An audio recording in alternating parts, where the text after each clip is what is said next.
here's the thing that they don't realize. If you look at the first person that discovered sawdust, for years, they were just throwing sawdust away. Somebody came along and said, you know what, we could do something with that. They made particle board, right?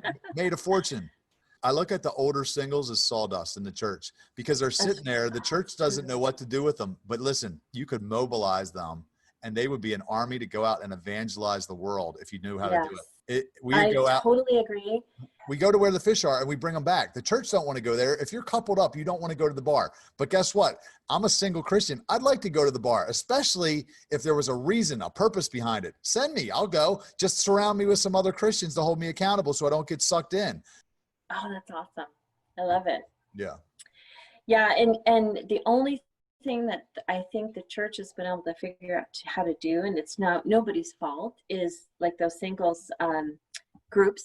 But it's just limited, and it doesn't really, there's not a lot of outreach. A lot of times it's super lame too. Like this is what I wrote a blog the other day. I'm like, so if you look at the early church, it says they devoted themselves to the fellowship and the teaching, the breaking of bread and the prayer. I'm like, so churches do a pretty good job of the teaching and the prayer, but they drop the ball bad on the fellowship and the breaking of bread. Like even when you do fellowship, it's so freaking churchy that nobody outside the church is going to come to it, because it's boring. It's true. So for me, it's like, look, we're going to push the envelope, right? A lot of churches say we'll do anything but sin to reach the lost. They don't really mean it. We mean it.